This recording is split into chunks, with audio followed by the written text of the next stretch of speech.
Olá, pessoal do nono ano do Instituto Ananelli. Bom, a gente vai falar um pouquinho agora sobre a questão econômica, tá, da Europa. A gente viu um pouquinho sobre a agricultura na última aula, né? E hoje a gente vai falar um pouquinho sobre a questão do extrativismo e a questão da pesca, tá?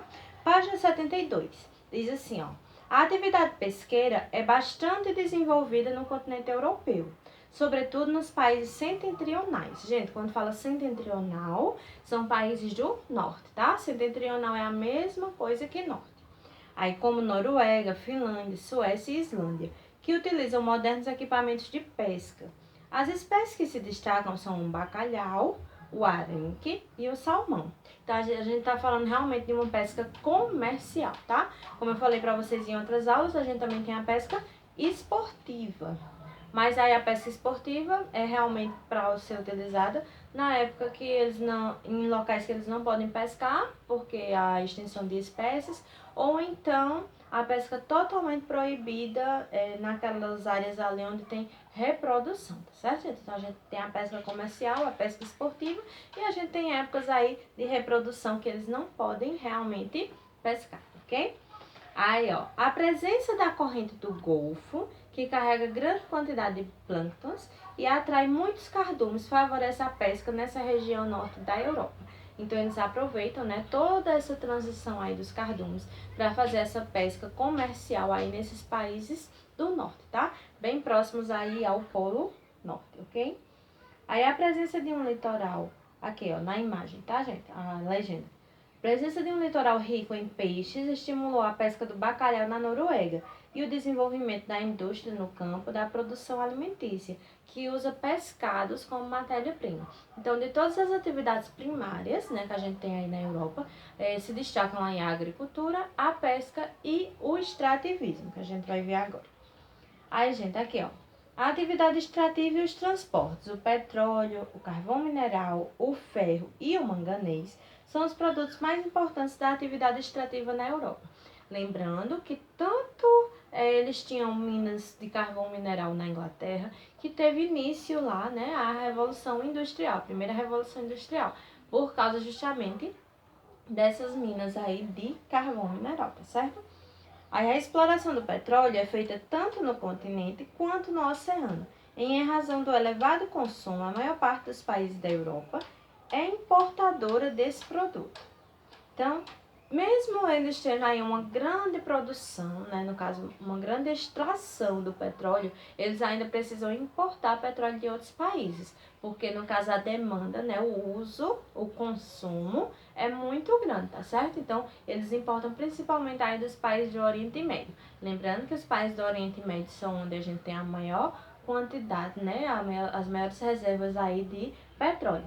Também aqui na Venezuela, na América do Sul, né, nosso vizinho, ele também possui aí grandes reservas de petróleo. Tanto é que a Venezuela tem 85% do petróleo todo que a gente tem aqui na América, ok? Aí continuando.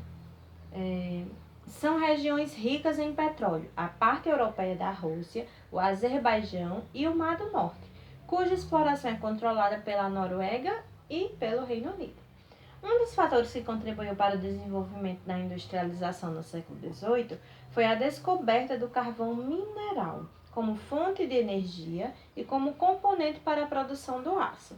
Sua maior extração acontece na Ucrânia, no Reino Unido, na Alemanha e na Polônia, como eu falei para vocês.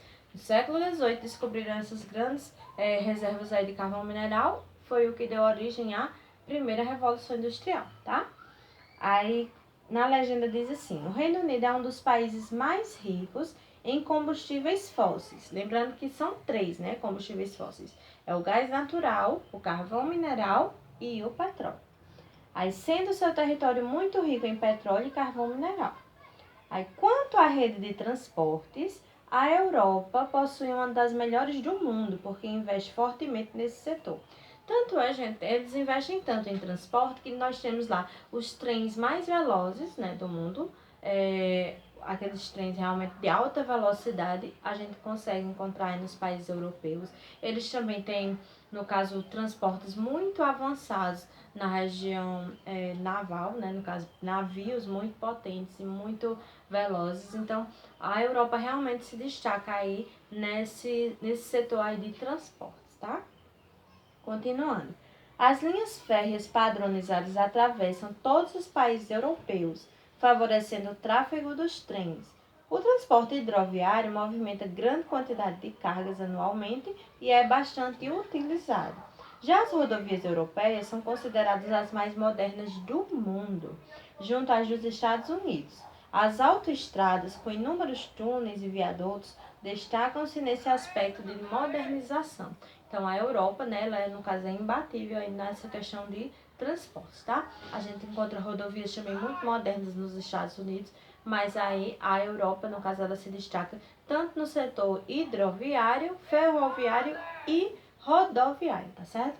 Então, a Europa ela é muito avançada, é muito moderna nessa questão realmente de transportes, ok? A China, né, ela tá tentando competir aí também nessa questão de transportes com a Europa, tá ok? Aí a China também está se destacando bem lá no continente asiático, ok? Então, a gente continua na nossa aula online, tá, gente? Bons estudos!